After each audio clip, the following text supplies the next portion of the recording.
ಎಲ್ರಿಗೂ ಹೇಗಿದ್ದೀರಾ ಎಲ್ಲರೂ? ಇವತ್ತು ನಾನೊಂದು ಹೆಲ್ದಿ ರೆಸಿಪಿ ತಗೊಂಡ್ಬಂದಿದ್ದೀನಿ. ಕರ್ಬೇವಿನ ಸೊಪ್ಪಿಂದ ಮಾಡೋದು. ಫೈಬರ್ ಹೇರಳವಾಗಿರೋದ್ರಿಂದ ಮಲಬದ್ಧತೆಗೂ ಒಳ್ಳೆಯದು. ಮತ್ತೆ ಅದಲ್ವಾ ತಗೊಂಡ್ರೆ ಅದಕ್ಕೆ ತಗೋಬೇಕು. ಫೈಬರ್ ಇರೋದ್ರಿಂದ ಕರ್ಬೇವಿನ ಸೊಪ್ಪಲ್ಲಿ ನಮಗೆ ಮಲಬದ್ಧತೆಗೆ ಒಳ್ಳೆಯದು, ಶುಗರ್ಗೆ ಒಳ್ಳೆಯದು, ಪ್ಲಸ್ ಸಣ್ಣ ಆಗಕ್ಕೆ ಒಳ್ಳೆಯದು. ಐರನ್ ಇರೋದ್ರಿಂದ ಹಿಮೋಗ್ಲೋಬಿನ್ ಸಿಗುತ್ತೆ.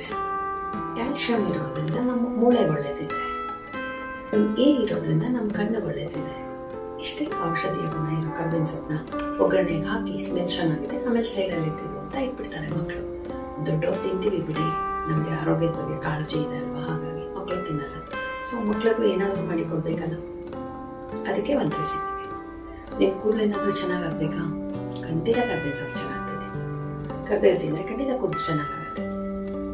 ಮೆಹಂದಿಗೆ ಕರ್ಬೇವಿನ ಸೊಪ್ಪು ಟೀ ಡಿಕಾಕ್ಷನ್ ಜೊತೆ ಕರ್ಬೇವು ಹಾಕ್ಕೊಂಡು ನಾವು ಹೇಗೆ ಹಚ್ಕೊಂಡು ತಲೆಗೆ ಅಪ್ಲೈ ಮಾಡ್ಕೋತೀವಲ್ವಾ, ಮತ್ತು ಎಣ್ಣೆಗಳಿಗೆ ಹಾಕ್ತೀವಿ ಅಲ್ವಾ ಕರ್ಬೇವು, ಅದೇ ಕರ್ಬೇವನ್ನ ನಾವು ಇಂಟೇಕ್ ಮಾಡಿದ್ರೆ ನಮ್ಗೆಲ್ಲರಿಗೂ ಗೊತ್ತು, ನಾವು ತಗೊಳ್ಳೋ ಆಹಾರನೇ ಬ್ಲಡ್ ಆಗಿ ಕನ್ವರ್ಟ್ ಆಗುತ್ತೆ.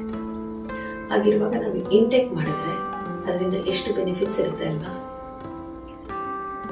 ಅದೆಲ್ಲ ಯೋಚನೆ ಮಾಡಿಕೊಂಡು ನಾವು ಊಟ ಆರೋಗ್ಯ ಎಲ್ಲಿದೆ ಅಂದರೆ ನಾವು ತಗೊಳ್ಳೋ ಫುಡ್ಡಲ್ಲಿದೆ.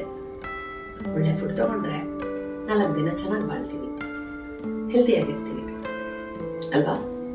ನಾನು ಚಟ್ನಿ ಪುಡಿ ರೆಸಿಪಿ ನಿಮಗೆ ತೋರಿಸ್ತಾ ಇದ್ದೀನಿ. ಪ್ರತಿದಿನ 1 ರಿಂದ 2 ಸ್ಪೂನ್ ತಿನ್ನಿ, ಕೂದಲು ಉದುರೋದು ಕಮ್ಮಿ ಆಗುತ್ತೆ. ಹೊಸದಾಗಿ ಬರುತ್ತೆ ಅಂತ ನಾನು ಹೇಳಲ್ಲ, ಚಿಕ್ಕವ್ರದಾದ್ರೆ ಬರುತ್ತೆ. ಅಬೌವ್ 40 ಆದರೆ ಕಷ್ಟ ಕೂದಲೆಲ್ಲ ಬರೋದು, ಚಿಕ್ಕವ್ರದಾದ್ರೆ ಬರುತ್ತೆ. ಚಪಾತಿ ಮಾಡ್ತೀರಾ, ಪಲ್ಯ ಏನೂ ಮಾಡೋಕ್ಕಾಗಲ್ಲ, ಒಂದು ಸ್ವಲ್ಪ ತುಪ್ಪ ಹಚ್ಬಿಟ್ಟು ಮೇಲೆ ಚಪಾತಿಗೆ ಚಟ್ನಿ ಪುಡಿ ಅದನ್ನು ಉದುರಿಸ್ಕೊಂಡು ರೋಲ್ ಮಾಡ್ಕೊಂಡು ತಿಂದರೆ ಆಯಿತು. ಇನ್ನು ಮಕ್ಕಳಿಗೆ ಡಬ್ಬಿಗೆ ಏನಾದರೂ ಮಾಡ್ಬೇಕಂತ ಯೋಚನೆ ಇದೆಯಾ, ಇವು ಏನಪ್ಪ ಮಾಡೋದು ಅಂದ್ಕೊಂಡು ಈ ಚಟ್ನಿ ಪುಡಿಗೆನೆ ಒಂದು ಸ್ವಲ್ಪ ತುಪ್ಪ, ಕಡಲೆಬೇಳೆ, ಉದ್ದಿನಬೇಳೆ, ಕಡಲೆ ಬೀಜ ಎಲ್ಲ ಹಾಕಿ ಒಗ್ಗರಣೆ ಮಾಡಿ, ತುಪ್ಪ ಎಣ್ಣೆ 2 ಮಿಕ್ಸ್ ಮಾಡ್ಕೊಂಡು ಆಯಿತು. ಒಗ್ಗರಣೆ ಮಾಡಿ ಅನ್ನ ಅದೆಲ್ಲ ಕಲಸಿಕೊಟ್ರೆ ಅಷ್ಟು ಚೆನ್ನಾಗಿರುತ್ತೆ.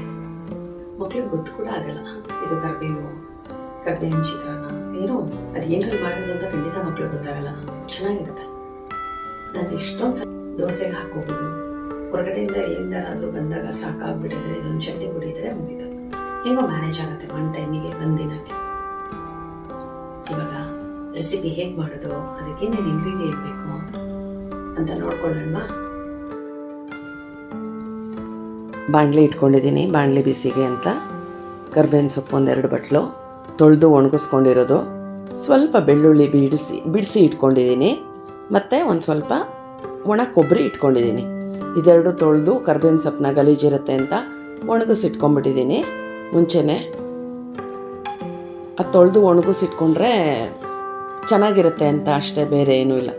ಇವಾಗ ಬಾಣಲಿ ಕಾಯ್ತಾ ಇದೆ, ಒಂದೊಂದೂ ಏನು ಹಾಕಬೇಕು ಹಾಕ್ಕೊಂಡು ತೋರಿಸ್ಕೊಂಡು ಮಾಡ್ಕೊಂಡು ಹೋಗ್ತೀನಿ. ಕಡಲೆ ಬೀಜ ಅಷ್ಟು ಕಡಲೆ ಬೀಜನ ಹಾಕ್ಕೊಂಡು, ಮತ್ತು ಸ್ವಲ್ಪ ಉದ್ದಿನಬೇಳೆ ಹಾಕ್ಕೋಬೇಕು, 1-2-3 ಸ್ಪೂನು, ಸ್ವಲ್ಪ ಜೀರಿಗೆ, ಮತ್ತು ಇಂಗು, ಓಂ ಕಾಳು ಒಂದು ಸ್ವಲ್ಪ, ಎಲ್ಲನೂ ಸಪ್ರೇಟ್ ಹುರ್ಕೊಂಡು ಪುಡಿ ಮಾಡ್ಕೊಳ್ಳೋದು ಅಷ್ಟೇ, ಬೇರೆ ಏನಿಲ್ಲ. ಇವಾಗ ಕಡಲೆ ಬೀಜನ ಫಸ್ಟ್ ಹುರ್ಕೊಂಡ್ಬಿಡೋಣ. ಕಡಲೆ ಬೀಜನ ಸ್ವಲ್ಪ ತರ್ತರಿಯಾಗಿ ಪುಡಿ ಮಾಡ್ಕೋಬೇಕು, ಮಿಕ್ಕಿದ್ದೆಲ್ಲ ಸ್ವಲ್ಪ ನೀಟಾಗಿ ಪುಡಿ ಹಾಕಬೇಕು, ನೀಟಾಗಿ ಫ್ರೈ ಮಾಡಬೇಕು. ಉರಿ ಕಮ್ಮಿ ಇಟ್ಕೊಂಡು ನೀಟಾಗಿ ಫ್ರೈ ಮಾಡಿಕೊಂಡ್ರೆ ಆಯಿತು. ಕರ್ಬೇವಿನ ಸೊಪ್ಪು ಒಣಗಿರೋದ್ರಿಂದ ಪಟ್ಟಂತ ಆಗೋಗ್ಬಿಡುತ್ತೆ ಅದು. ಆಲ್ರೆಡಿ ಸ್ವಲ್ಪ ಹಸಿ ಇದ್ದರೆ ಒಂಚೂರು ನಿಧಾನ ಆಗುತ್ತೆ. ಒಣಗಿಸ್ಕೊಂಡಿದ್ನಲ್ವ, ತೊಳೆದು ಒಣಗಿಸಿದ್ದೆ ನಾನು ಮನೆ ಒಳಗೇ. ಧೂಳಿರುತ್ತಲ್ವ ಕರ್ಬೇವಲ್ಲಿ, ಸೊ ಹಂಗಾಗಿ ಒಳ್ಳೆಯದದು ಅಂತ ಅಷ್ಟೆ. ಕೊಬ್ಬರಿನ ಏನು ಕುರಿಯೋದು ಅಂದರೆ, ಕೊಬ್ಬರಿ ಉರಿಯೋದ್ರಿಂದ ನಮಗೆ ಜಾಸ್ತಿ ದಿನ ಹಾಳಾಗಲ್ಲ.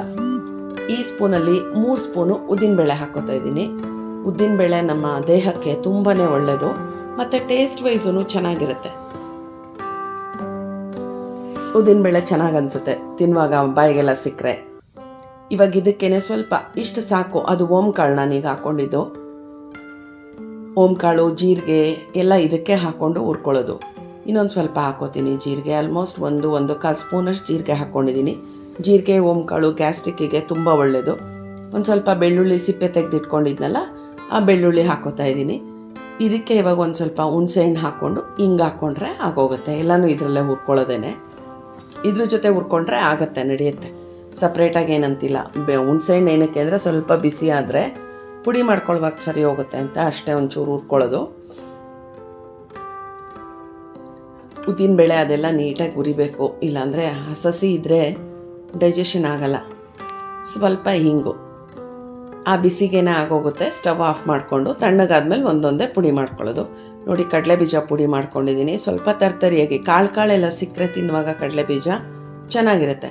ಪುಡಿ ಮಾಡ್ಕೊಳ್ಳುವಾಗ ಫಸ್ಟು ಉದ್ದಿನಬೇಳೆ ಕೊಬ್ಬರಿ ಅದೆಲ್ಲ ಹಾಕ್ಕೊಂಡು ಲಾಸ್ಟಲ್ಲಿ ಕರಿಬೇವು ಹಾಕ್ಕೊಂಡ್ರೆ ಆಯಿತು. ಹುಣಸೆಹಣ್ಣು ಬೆಳ್ಳುಳ್ಳಿ ಅದನ್ನೆಲ್ಲ ಹಾಕ್ಕೊಂಡು ಅದು ಸ್ವಲ್ಪ ಪೌಡ್ರ್ ಆದಮೇಲೆ ಕರಿಬೇವು ಹಾಕ್ಕೊಂಡ್ರೆ ಕರಿಬೇವೆಲ್ಲ ಹುರಿದಿರುತ್ತಲ್ವ, ಹಾಗಾಗಿ 2 ನಿಮಿಷ ಅಷ್ಟೇ ಅದು ಪೌಡ್ರ್ ಆಗೋಗುತ್ತೆ. ಮತ್ತು ತುಂಬ ಫೈನ್ ಪೌಡ್ರ್ ಹಾಕ್ಬೇಕಂತೇನಿಲ್ಲ.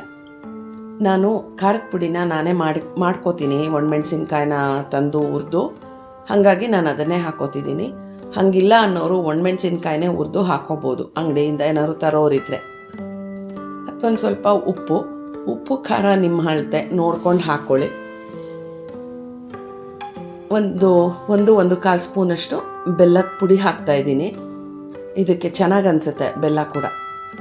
ಎಲ್ಲದನ್ನು ನೀಟಾಗಿ ಮಿಕ್ಸ್ ಮಾಡಿಕೊಂಡ್ರೆ ನಮ್ಮ ಚಟ್ನಿ ಪುಡಿ ರೆಡಿಯಾಗಿ ಹೋಗುತ್ತೆ. ನೀಟಾಗಿ ಮಿಕ್ಸ್ ಮಾಡ್ಕೋಬೇಕು ಒಂದು ಸಲ ಅಷ್ಟೇ, ಅಥವಾ ಇನ್ನೊಂದು ರೌಂಡ್ ಮಿಕ್ಸಿಗೆ ಹಾಕಿದ್ರೂ ಆಯಿತು, ಎಲ್ಲ ನೀಟಾಗಿ ಮಿಕ್ಸ್ ಆಗುತ್ತೆ. ನಾನು ಹಾಗೆ ಮಾಡಿಟ್ಟೆ.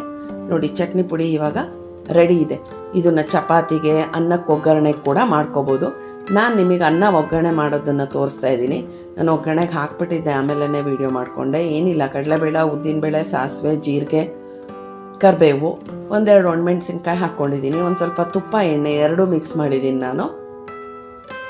ನೋಡಿ ಒಗ್ಗರಣೆ ಆಯಿತು. ಇವಾಗ ಅದಕ್ಕೆ ಹಾಕ್ಕೊಂಡು ಆಫ್ ಮಾಡಿಕೊಂಡೆ ಸ್ಟವ್ನ. ಈಗ ಪೌಡ್ರ್ ಹಾಕ್ಕೊಂಡು ನೀಟಾಗಿ ಮಿಕ್ಸ್ ಮಾಡಿಬಿಟ್ಟು, ಇದಕ್ಕೆ ಅಂದರೆ ಅನ್ನಕ್ಕೆ ಕಲಿಸ್ಕೊಳ್ಳೋದಾದರೆ ಒಂಚೂರು ಉಪ್ಪು ಹಾಕ್ಕೊಂಡ್ರೆ ವಾಸಿ. ಯಾಕಂದರೆ ಉಪ್ಪು ಚಪಾತಿ ಸ್ವಲ್ಪ ಕಡಿಮೆ ಇರುತ್ತಲ್ವ, ನಾನು ಇನ್ನೊಂದು ಸ್ವಲ್ಪ ತುಪ್ಪ ಹಾಕ್ಕೋತಾ ಇದ್ದೀನಿ. ಸ್ವಲ್ಪ ತುಪ್ಪ ಬೇಕನ್ನಿಸ್ತು, ಅದಕ್ಕೆ ಮೇಲೆ ಹಾಕ್ಕೊಂಡೆ. ನೋಡಿ ಕಲಸಿ ಆಯಿತು, ಸರ್ವ್ ಮಾಡಿದ್ದೀನಿ. ಹೇಗಿದೆ? ನಾನು ನಿಮಗೆ ಸ್ಟಾರ್ಟಿಂಗೇ ಹೇಳಿದೆ ಅಲ್ವಾ, ಇದೊಂದು ಚಟ್ನಿ ಪುಡಿ ಇದ್ದರೆ ಒಳ್ಳೆಯದು ಅಂತ. ಮತ್ತು ಕರ್ಬೇವಿನ ಸೊಪ್ಪಿನ ಚಟ್ನಿ ಪುಡಿನ ನೀವು ರೆಗ್ಯುಲರಾಗಿ ತೊಗೊಳೋದ್ರಿಂದ ನಿಮ್ಮ ಕೂದಲು ಚೆನ್ನಾಗಾಗತ್ತೆ ಅಂದರೆ ಉದ್ದ ಬೆಳೆಯುತ್ತೆ ಅಂತಲ್ಲ, ಇರೋ ಕೂದಲು ಚೆನ್ನಾಗಿರುತ್ತೆ. Thank you for watching.